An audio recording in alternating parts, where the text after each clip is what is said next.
Hello everybody, how is it going? So today, a little bit of a different video. No gameplay, sorry, but I just took Reiju to locals yesterday, and I've been testing the deck a lot, and I just kind of wanted to talk about it, because I think this deck is really cool, really fun, honestly probably, in my opinion, the most fun deck you can play this format. I think just the mechanics of the deck are just, it's a great time, but figured I'd just start off with the deck list. It's very standard. It is literally, I think, almost card for card of the list that won one of the bigger tournaments in Japan, and it was very well made. So yeah, we can go over it real quick, and then we'll talk about just why we're playing certain cards and make it make a bit more sense.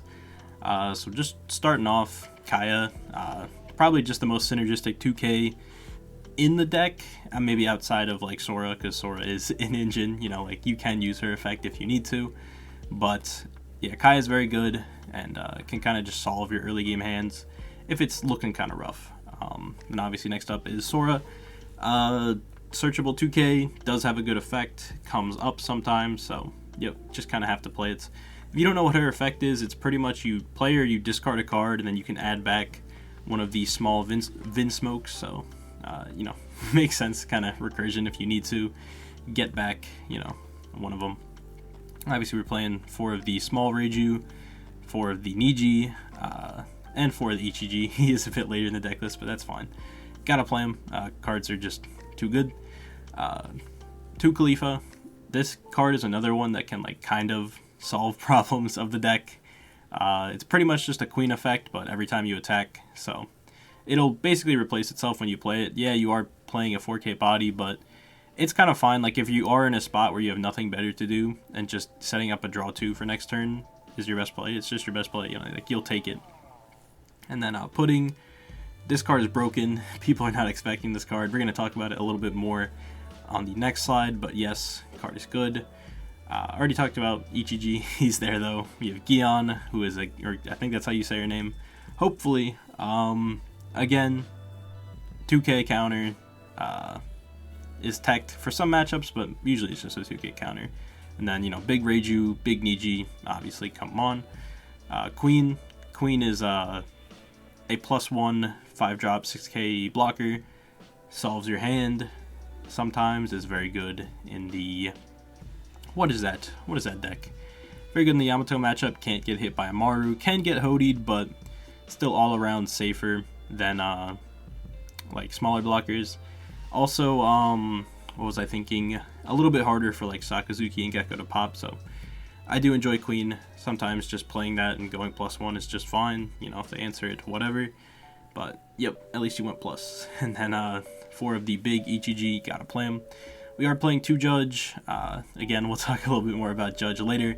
And then 4 of the Search spell, and then 4 of the Field spell. Or I guess stage and event card if we're going by One Piece terms. Yep, just maximizing consistency. We are not playing Yonji, and I'll talk about that again coming up. But next up, we'll just talk about the tech cards. So I put up here Queen, Khalifa, Pudding, and Gion. Starting with Queen, again, I talked about it a little bit. 4-drop blockers, I think, are just way too fake in this current format. There's a lot of good 4-drop blockers, you know, like think of like Sakazuki or Gecko with Borsalino and Rebecca. I don't think Yonji is worth playing at all. I've tested the list with it. You know, I've played variations that do play him, but I don't think he's actually good, honestly. He's just like, okay, I'd rather always just play one of my other Germas every turn I play him, so yeah, I think there's just kind of no reason to run him. That's just my thoughts. I think, like, it's also, like, more pieces to find. Like, he isn't even, like, always a blocker when you want him. Yeah, you can pay 4 Dawn to play him, but if I'm going first, I'm always just playing Queen on that turn instead if I want a blocker. If I'm going second, yes, I guess you can drop him on curve, but you actually can't because he won't be a blocker because your opponent will go up to 5 Dawn next turn. So, yeah, I think he's just a lot of setup for, like, not much reward compared to the other Vinsmokes, so I don't play him. We also talked about Khalifa. It is just a 2K counter that can potentially fix your hand. Also, if it sticks around, it's just randomly a draw 2 engine, which is really good, so yeah, I like the card. We have Pudding, and Pudding is broken. This card almost like can single-handedly like just win control matchups. Like the other day, I was playing against Sakazuki. They went plus a bunch off playing Gecko, and I just dropped Pudding, and they just went -3 and lost all the resources that they added back, and were forced to just mulligan into 5 random cards. Yeah, the card is like backbreaking for some decks. I played against Whitebeard at some point. They have to have more than 5 cards almost at all times unless it's late game. So you just play this card and they go minus a bunch. The card is very obnoxious, honestly. It's very good against Nami as well. Blue Nami. I don't think there is another Nami, but yeah. Yeah, card is just, it's backbreaking for some decks. Like, I think if you're playing blue this format, any form of blue, you need to play some amount of this card because it can just auto-win you games sometimes. So, yeah. People also just forget about this card. I feel like as we get deeper into the format, they will remember. But also, there are some spots where it's like, I don't want to not go above 5 cards, you know? Like, especially in the mirror, this card is also disgusting in the mirror. I'm not going to lie. So, yeah, card is crazy. And then finally, Gion. Also, going back to that real quick, the mirror is really bad. I'll talk about that a bit more when we talk about matchups. But yeah, mirror is terrible. But finally, yeah, Gion, 2k counter. Very good against Nami. That's mainly the only deck that we're ever putting it on the board against. But it pretty much just lets us go plus every time they use an event on our turn. Which, if they're playing Nami, is always, it's decent against some decks, but like usually you don't want to spend 4 Dawn unless you know it's gonna get some value. So yeah, but it's a 2k, so like who cares? You just discard it if you're not gonna play it. So yeah, those are just some of the cards. I think the main one is like Pudding is just really broken, and I think Queen is just the best blocker you can play in this deck. So yeah, those just kind of feel right to me in the deck. And now let's talk about the actual, the German engine itself. And I think these cards are like just so good. Like actually, the most obvious one is Reiju. I think you just go +2 whenever, as long as you have Reiju set up, you're just not running out of like hand size at all. You can counter a lot and then just refill your hand on the following turn. The deck definitely wants to like counter, like not super aggressively, like defending your bodies. Yes, you can counter aggressively as long as you know you can like resupply your hand with the Reiju. The deck very rarely on their own turn like actually plays a card as long as you have like your setup going with stage, because you're gonna play one of your little guys, you're gonna bring out the big one, and you'll draw at least 1 card. So that means you're never really going minus at all. So countering very aggressively is acceptable, I think. You don't need many cards to play. Well, you do, but by the time like you're set up, you can go down pretty low. And if you have a Reiju, you're just back to at least 5 usually in hand, so you're kind of just chilling. Usually it's like 8 if you get the max value. But we can talk about Niji next, because I think, I don't know, I personally love this card after playing locals the other day. I don't know if he's my favorite, but he might be. This card has so many good targets this format, it's like almost ridiculous. Some that come to mind are Okiku. You just, on your like early turns, if you have a Niji set up and they against yellow and they have nothing on board, you're like, okay, let's just attack for 5 or 6. If they trigger something like an Okiku, I'll just play my Niji and get crazy value out of it, because you'll just put it back to hand and swing off their tempo. You don't have to worry about removing, attacking into it and then giving them a life or anything like that. So the card is probably just like the best answer to Okiku, or Kiku Nojo, but you guys know what I mean. Card is great. It can also pop, 2 or lower, so that means little blockers like Corazon can randomly just answer, like the little body Sakazuki puts up if you want to. You're like, why not? Like they swing with them a lot, honestly. So yeah, the card is crazy. Can bounce basically all of Gecko's and Sakazuki's blockers because they don't go above 4, except Sabo. He is the exception. But both of the other good blockers can get hit by him. But yeah, yellow, Sakazuki. In the mirror, it's pretty okay. It's really not that good. Maybe if they like greed one of the little bodies like a Reiju, yeah, you can pop that. It's okay, I guess. But bouncing back a Reiju doesn't feel the best, but it does put them off tempo. They don't get an attack next turn, so still has some merit there. but the mirror is fake, so we don't really have to talk about that. What are the other matchups that this card can get value?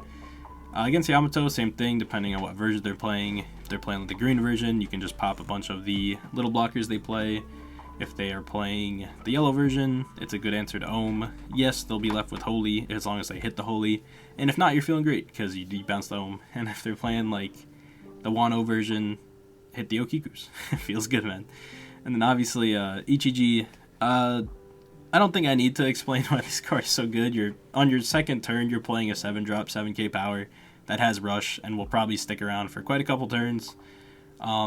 This card is crazy snowball. If the black decks can't answer it with like an Ice Age, you just almost win the game off of it just being there the whole game. So, yep, card is crazy. Shouldn't need to explain that one too much. And then we're gonna talk a little bit about Judge, because I think if you've tried this deck and like played it a little bit on the sim or whatever, you'll be like, why am I even playing this card? And the reason we're playing this card is because of Sakazuki and Gecko. This card kind of almost carries that matchup. How you want to play it is when you get up to 6 Dawn, just kind of naturally. You can still use your minus effects early. Obviously, you want to actually set up the Judge before you play him. But usually how it ends up working out is that your opponent will hit 8 Dawn first. They'll play Gecko. Probably remove a lot of your board, if not all of your board. And then you get to Judge right after they Gecko. And you probably will have 2 to 3 life just because Reiju is very good at defending their life. You have plenty of cards. You're going to cycle early with the Reijus. So, yeah, you should be pretty healthy. And then you're just going to drop Judge and force them to answer an 8-drop, a 4-drop, a 5-drop, and a 7-drop, which is nearly impossible to answer all of them. And pretty much you should be able to either stabilize really hard and like clear their board or just go for game with whatever you have left, because you are a very aggressive deck with the 7-drop early. So yeah, card is just, I think you just need to have it in this matchup. It's even worth taking that 1 turn off to not use a Dawn minus effect just to get this card down in these matchups, because if not, if you're playing 1 body a turn, if they have the Ice Ages, even Sakazuki can have other answers like, Rebecca Hina, leader effect, stuff like that to answer your bodies. So if you're just playing 1 card a turn, I feel like there comes a point in both of these matchups where you just can't win. Like, it's just really bad. So Judge, I think, just has to be played in this matchup, in both of these matchups. Obviously, in other matchups like Yamato or like Yellow, you're just going to play aggressive and you don't need to worry about playing Judge, so just cycle them out. You got stage. It's all good. So yeah, I think this card is very important and kind of how you win both of these matchups. Obviously, I think if you're high rolling and you can just go Ichiji, like Reiju on one of those turns and, replenish your hand or whatever in these matchups, that can definitely just win you the game as well. But if you're not in that spot, yeah, Judge is very, very strong. So I'm sorry if you can hear any background noise. My bad. And yeah, I guess we'll talk a little bit about the other matchups. That's kind of just how I play the Sakazuki and the Gecko matchup. Obviously, be as aggressive as you can early. And if you're not high rolling and going back-to-back Ichijis, play for the Judge. Pudding is very strong in both of them if they're not countering out early.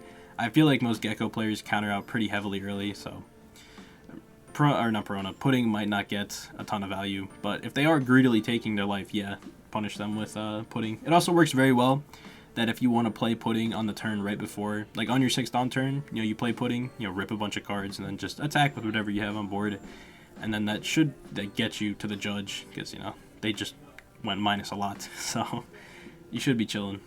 What else? The mirror. It is such a coin flip, it's ridiculous. The mirror really is not good.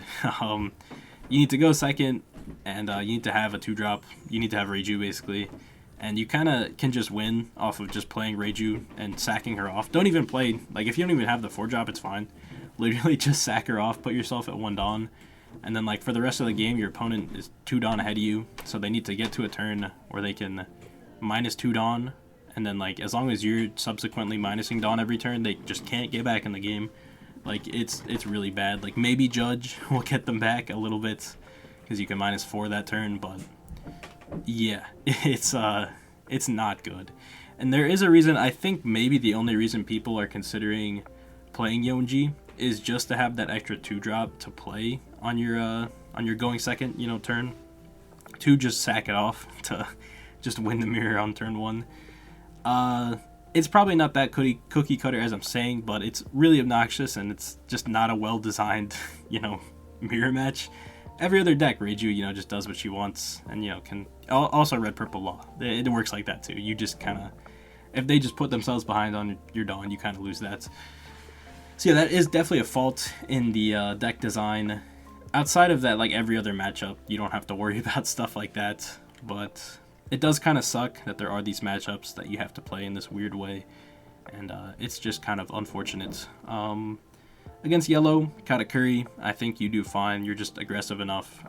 They don't have a reasonable answer to 7-drop Ichiji outside of maybe like 8-drop Katakuri, but you're dropping it way earlier than that turn, and also most lists don't play 8-drop Katakuri anymore because they're just trying to be aggressive and just play on curves, so wouldn't really worry about that too much. Triggers suck. But you have the Niji to bounce Okiku's out of life, so if you're expecting a trigger, they just played, what's her name, Hiyori, and stacked their life, you can expect there's an Okiku in there, so just attack it, and then just bounce it back to hand.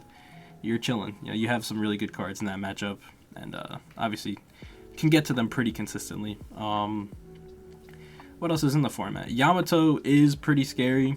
You do play, you have enough cycle to get to your 2Ks. If you're forced to take the first 2 life, which happens quite a bit, honestly, it's okay. Honestly, you can drop down to 0 if you absolutely have to. As long as you're, building up your board and putting down these, 7K, 6K bodies. If they're not really doing that, you can catch up, and you are playing Queen. Yes, Queen can get hit by Hody, but at that point in the game, you should have enough cards in hand. You should have a lot of cards in hand that you can survive, an all-in from Hody, and then just kind of kill him on the crackback. It's easier said than done, but the matchup is definitely winnable. A little bit harder. It's definitely scary, I guess. Just being forced to take double attacks, but definitely winnable. Queen is very helpful in that matchup. If you don't find Queen, you just have to be really aggressive and counter out the best you can. Hopefully you find your 2Ks. Yeah, it's a little bit scary. And trying to think. Perona, I haven't had any problems with. 10-drop is pretty good. It's probably another matchup you want to play Judge in because they are playing Gecko, so you kind of want to keep up on your board. Their removal options aren't really as versatile as Sakazuki and Gecko Moria, but still... definitely winnable for Reiju. No worries. I'm trying to think what else is in this format. Enel. Haven't played against Enel yet. I don't know if I want to. I feel like that matchup is going to be very hard. You might need to play Judge in that matchup as well just to get a wide enough board. But potentially, it just depends how they're playing it, honestly. They can't really Gadatsu spam you. But if they are starving you and then Yamato, they can hit a lot of your stuff. They can hit the 4-drops and the 5-drops. They can't hit your 7-drop though, so I feel like if you get that card down early, he's just gonna be there the rest of the game. And they do play Katakuri though, but yeah, the matchup is a little bit harder if you get Katakuri'd a bunch on your 7-drop. Then you might have to resort to Judge if they're playing very passive. So I haven't played it yet. We'll see. Don't have a ton of advice on that one. I'm trying to think just what else. I don't know. For now, I think I'll leave it at that because that's kind of the main decks that come to mind in this format. I'm sure I'm forgetting someone and someone will point it out. But yeah, that's kind of how I feel right now. I played locals yesterday, played against Gecko. I played against... not Perona. I played against Arlong. One of my buddies is playing Arlong, and that deck is super cool this format. I might have to make a video on that. Played against a Katakuri, and I played against... what else? It went Gecko... man, why can't I remember the other deck? It might have been a second Gecko. I really can't remember right now. Man. This sucks. Why can't I remember? Oh well. You guys get the point. Those are my thoughts on the deck right now. It's super fun. If you haven't tried it, definitely try it. And yeah, that's about it. I'll see you guys in the next one.